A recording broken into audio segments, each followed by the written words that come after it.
Salut à tous les amis, c'est Aken, j'espère que vous allez bien. Aujourd'hui on se retrouve dans une nouvelle vidéo où je vais vous présenter de nouveau une affaire criminelle. Une affaire criminelle vraiment horrible. Et le maître mot de cette affaire criminelle là, c'est Internet. Vous comprendrez au cours de la vidéo pourquoi. On va se plonger dans cette affaire, mais avant toute chose n'hésitez pas à vous abonner à la chaîne si la vidéo vous plaît. N'hésitez également pas à liker la vidéo, ça fait toujours plaisir. Merci à tous ceux qui le feront. Et maintenant on est parti pour se plonger dans l'affaire du meurtre de Tiffany Maher.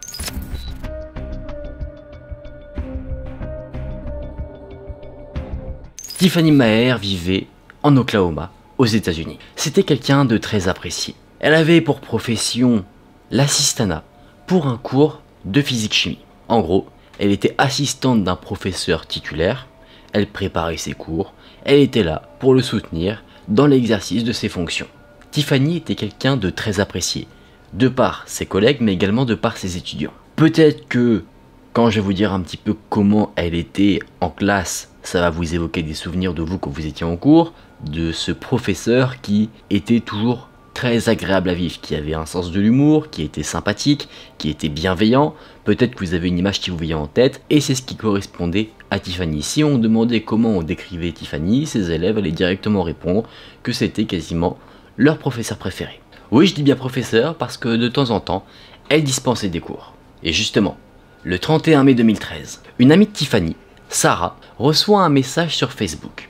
Ce message provient d'un surveillant, de là où travaille Tiffany, pour informer Sarah que Tiffany ne s'est pas présentée à un cours qu'elle devait dispenser à des élèves, chose qui était vraiment très étonnante. D'une part parce que Tiffany ne manquait jamais à un cours, et si, en cas de force majeure, ça arrivait, elle prévenait l'établissement. Donc automatiquement, le fait qu'elle ne se présente pas en classe et qu'elle ne donne aucun signe de vie, qu'elle ne prévienne personne, ça alerte. Sarah s'est donc rendue chez son amie, et directement quand elle arrive chez elle, elle remarque qu'il y a de la suie sur la fenêtre. Un bureau d'enquête a été contacté parce que l'amie se dit que là, déjà c'est étrange, donc elle a fait appel à des autorités pour qu'ils viennent directement enquêter. La police arrive, il remarque automatiquement que la porte d'entrée est déverrouillée. La police continue son enquête et il constate qu'un incendie s'est déclaré dans la maison. Il y avait pas mal de dégâts et la police, malheureusement, fait la découverte de Tiffany. Elle est dans sa chambre, plus précisément dans son lit, et elle est recouverte d'une couverture. La police retire la couverture et il découvre que Tiffany a été étranglée. Seulement ses pieds semblent endommagés, mais pas le reste de son corps. Donc là, la police décide de faire deux enquêtes séparées. D'un côté, il y a la découverte du corps de Tiffany et d'un autre côté, il y a cet incendie plutôt mystérieux. Il découvre que l'incendie a pour origine le salon. La personne qui semble avoir assassiné Tiffany avait mis le feu à une serviette qu'il avait fourrée sous le canapé, ce qui a enflammé tout le domicile. Le problème avec cet incendie, c'est que ça avait détruit beaucoup de preuves. Tout était en désordre, il y avait pas mal de dégâts, et tous ces dégâts faisaient que récupérer des preuves ADN, c'était compliqué.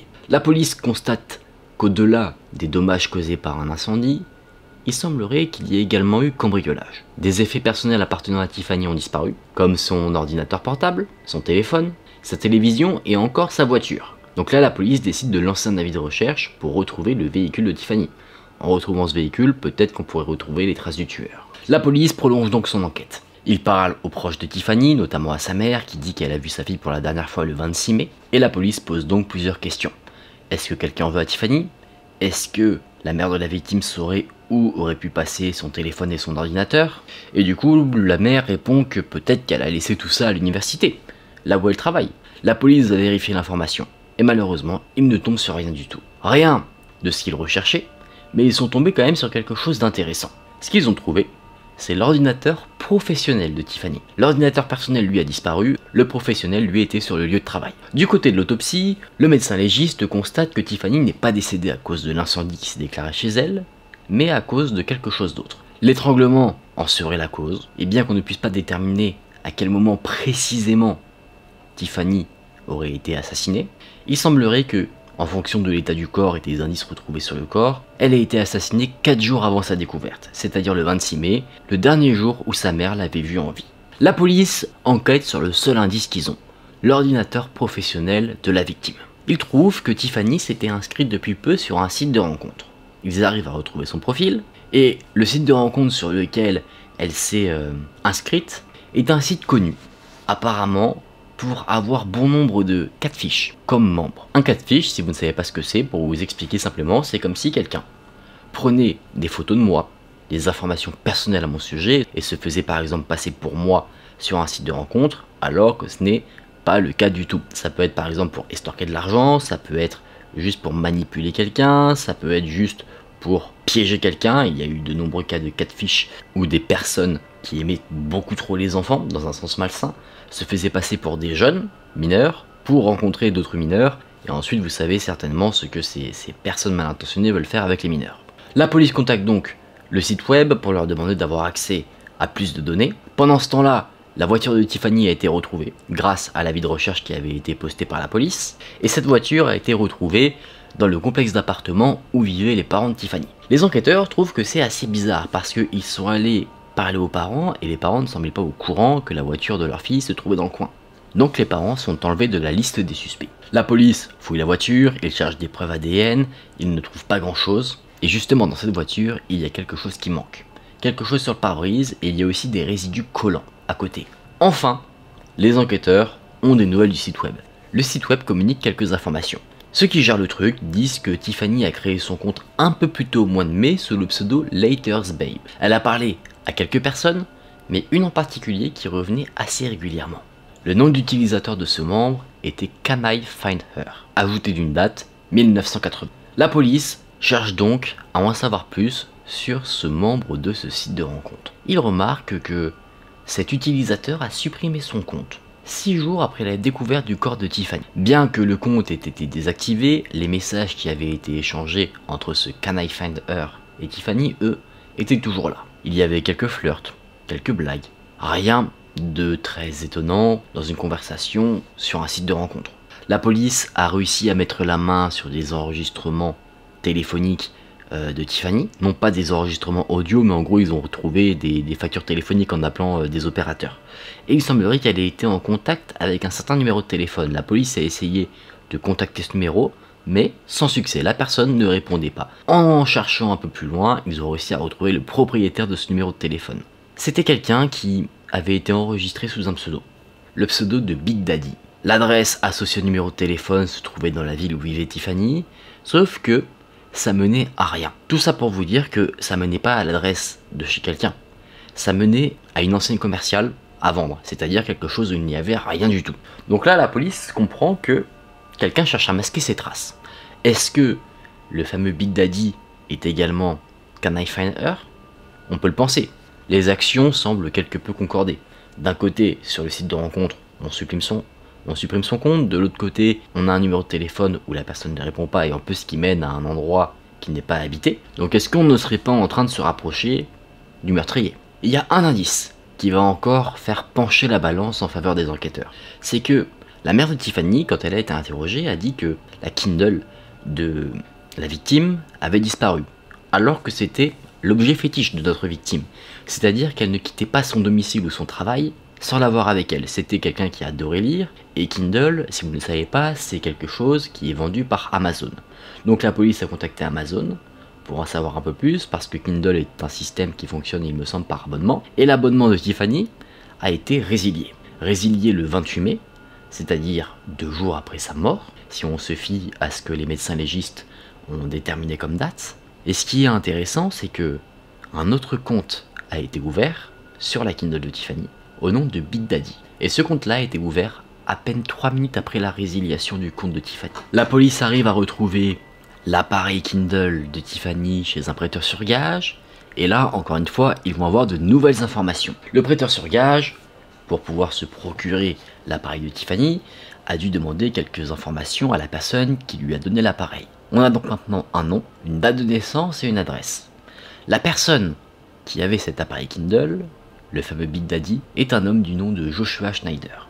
Il vit également en Oklahoma, et la police se dit que probablement ce Joshua Schneider, alias Big Daddy, est également le fameux Can I Find Her du site de rencontre. Une recherche est effectuée sur des antécédents criminels de Joshua, et bingo. Il a déjà été reconnu coupable d'abus, donc il est connu des services de police. Il a un passif dans le domaine. Pour la police, c'est clair et net, ils ont leur tueur. Ils filent donc au domicile de Joshua, sauf que là, pas de bol. Joshua n'est pas là.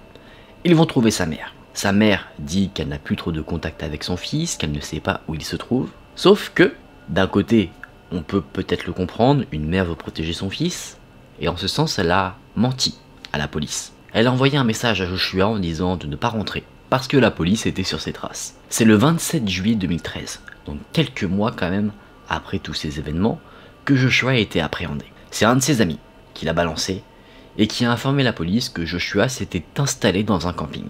La police est allée l'arrêter, ils ont fouillé ses effets personnels, notamment un sac à dos, dans lequel ils ont retrouvé le téléphone portable de Tiffany.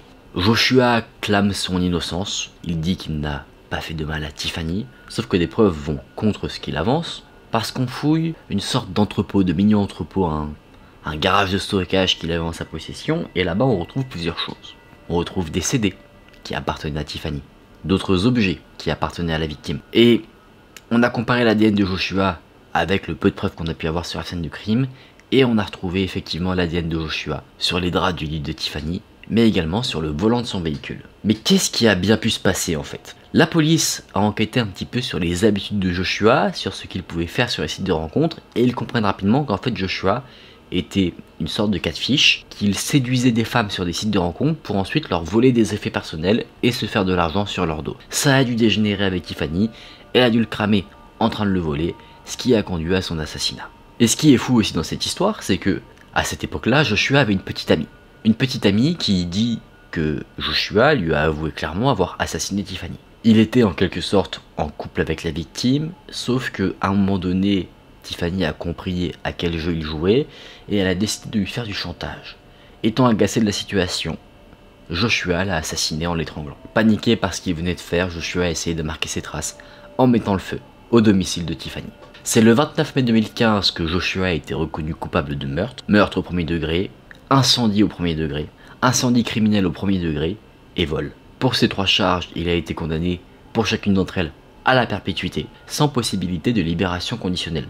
Donc a priori, on n'est pas censé le revoir dans les rues de sitôt. Voilà les amis, on en a fini pour cette affaire criminelle. Une affaire bien triste, une femme qui a été très appréciée a vu son destin prendre une tournure tragique à cause d'un homme malsain, malveillant, qui profitait certainement de la vulnérabilité de certaines femmes pour les dépouiller. Tiffany n'a sûrement pas voulu laisser passer ça, ce qui lui a coûté sa vie. Si vous avez passé un bon moment devant la vidéo, n'hésitez pas à la liker et à vous abonner à la chaîne. Faites attention à vous, notamment sur internet. Prenez soin de vous les amis, c'était Aken.